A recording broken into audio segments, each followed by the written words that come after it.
Último minuto. Temas importantes, Rodrigo, que impactan al Palacio de la Moneda. El primero de ellos, ¿cuántas personas, cuántos funcionarios de gobierno conocieron los antecedentes antes de que el caso estallara en el diario La Segunda, en los medios de comunicación puntualmente, y antes de que el propio presidente de la República le exigiera la renuncia a Manuel Monsalve? Por lo menos lo que se conoce hasta el minuto, Rodrigo, es que el día 15 de octubre estaban al tanto de esto el presidente Gabriel Boric, la ministra del Interior Carolina Toá, y hace pocos días conocimos que, sumado a ello, recordemos que fue la ministra Toá quien le notifica al presidente de la República luego de una conversación con Eduardo Serna, la mayor autoridad de la Policía de Investigaciones. También conocimos que el jefe de asesores del segundo piso, Miguel Crispi, y el jefe de gabinete del presidente Gabriel Boric, Carlos Durán, estaban también al tanto de estos antecedentes. Y en la audiencia también se puntualizó otro antecedente bien importante, que cuando Manuel Monsalve en esa jornada es notificado por parte de la ministra del Interior que debe ir hasta el Hotel Panamericano, donde se le estaba esperando, estaba siendo esperado por funcionarios de la PDI, también el Ministerio Público, él le consulta a Lupi Aguirre, asesora jurídica del Ministerio del Interior, quien hoy dejó su cargo, acerca de algunas recomendaciones sobre acciones a tomar frente a este adverso escenario. Todo eso el día 15. Pero antes de esa fecha, el día 10 de octubre, Manuel Monsalve había compartido su versión de los hechos, donde no se mencionaba ningún tipo de abuso sexual en relación a esta funcionaria, y se lo comunicó a su ex jefe de gabinete, Gabriel de la Fuente, quien ya no está en el gobierno, también a Gustavo Herrera, la persona que responde más bien a ser el jefe de la denunciante, y esto obviamente tenía que ver con la conversación de lo ocurrido el día 22 de septiembre y la tesis de la extorsión que Manuel Monsalve ha expuesto frente a su defensa. Y finalmente, por parte de la denunciante, se sabe también que otros funcionarios de gobierno estaban al tanto en días posteriores. Camilo Araneda, por ejemplo, sociólogo que muchos dicen es cercano al presidente de la República, Ricardo Lillo, Catalina Arrey, Ilse Sepúlveda. Todas estas personas, por lo menos una decena de funcionarios, estaban al tanto de lo que había ocurrido, o tenían señales al menos de lo que se venía en relación a esta denuncia. ¿Por qué es importante puntualizar esto, Rodrigo?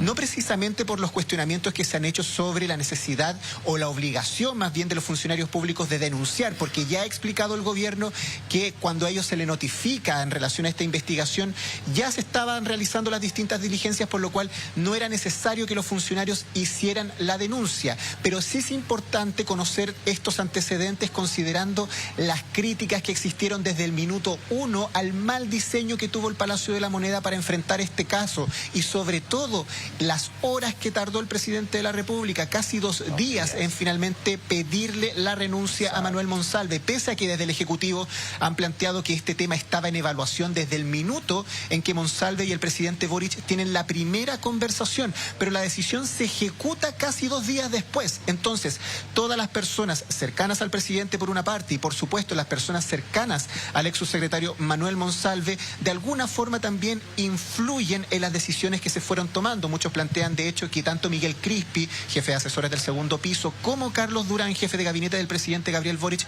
podrían haberle eventualmente recomendado al presidente Boric tomarse un tiempo. Recordemos que Manuel Monsalve tuvo tiempo incluso para viajar a su región, a la región del Biobío, para hablar con su familia por mandato del presidente de la República. Ahí la ministra del Interior, Carolina Toá, dice que no tuvo absolutamente nada que ver.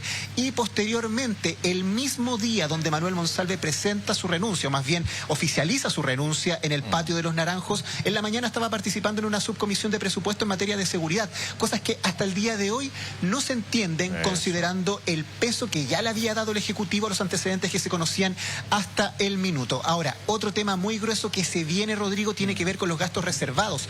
Desde la oposición han planteado que es necesario investigar este tema. Recordemos que la Subsecretaría del Interior, además de otras carteras al interior del gobierno, Defensa, por ejemplo, manejan un presupuesto cercano a los 500 millones de pesos anuales para gastos reservados, que no necesariamente se rinden. Son gastos que tienen que ver con la seguridad nacional, que tienen que ver con áreas que son sumamente sensibles para el país. En ese sentido, existe una caja que para algunos al interior de la oposición es necesario que se investigue en qué se gastaron esos dineros, porque algunos plantean que lo que hizo Manuel Monsalve con el pago en el restaurante Ajiseco, el traslado en el taxi. Bueno, todo eso eventualmente podría haber salido de esa caja. El gobierno tomó la iniciativa de todas maneras porque el día 23 de octubre el propio subsecretario Luis Cordero, actual autoridad de la cartera, hizo llegar estos antecedentes tanto a la Contraloría como al Ministerio Público para que se tomaran acciones. Y te cuento, Rodrigo, que en esta misma jornada funcionarios de la Contraloría llegaron hasta la Subsecretaría del Interior precisamente para pedir más antecedentes acerca de estos gastos reservados. Así que ahí se viene una arista muy importante en relación al uso de recursos públicos por parte de la ex autoridad de gobierno, y ahí hay dos instituciones que son clave: la Contraloría por una parte y eventualmente también el Ministerio Público, que tiene mayores facultades intrusivas para investigar esa área. Te quiero dejar con algunas declaraciones que se han dado durante esta jornada relacionadas con ese tema. El subsecretario Cordero por una parte y también algunos parlamentarios en el Congreso que exigen que esto se transparente. Dale.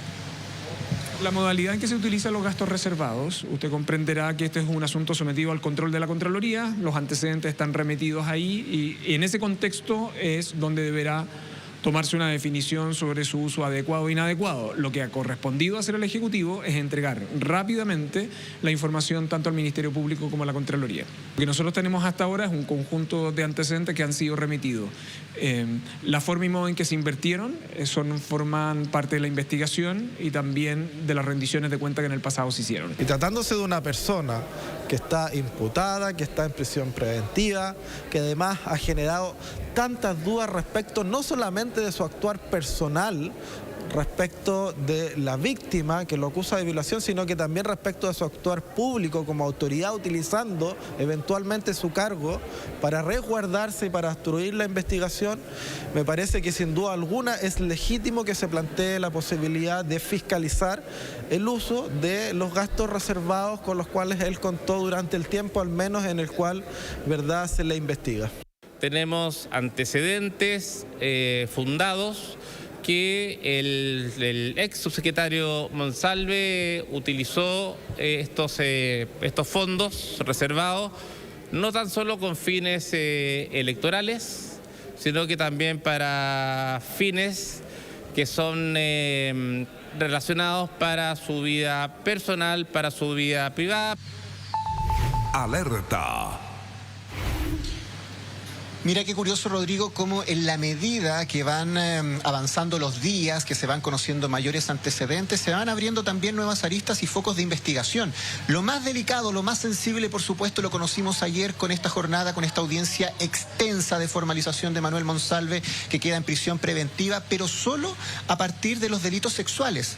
Ahora, también hay que poner la mirada en el posible uso privilegiado de las facultades que tenía Manuel Monsalve en su minuto en el cargo de subsecretario del Interior, el uso de la ley de inteligencia, por ejemplo, las diligencias que le solicitó a funcionarios de la Policía de Investigaciones que incluso le costaron el cargo a la directora de inteligencia del momento, y ahora un tercer pilar que tiene que ver con los gastos reservados de la cartera, que está directamente relacionado también con el tema administrativo, pero es un tercer foco de interés de todas maneras, el uso adecuado de los recursos públicos. Entonces ya son por lo menos 3 investigaciones relacionadas de alguna forma, de todas maneras, donde hay 3 instituciones al menos involucradas poniendo el foco allí: el Ministerio Público, la Contraloría, el Consejo de Defensa del Estado. Así que eso de todas maneras tiene que avanzar, porque no solamente es el tema de la violación el foco de preocupación, es el tema más delicado, no hay duda de eso, pero también el buen uso de recursos públicos y de las facultades de las autoridades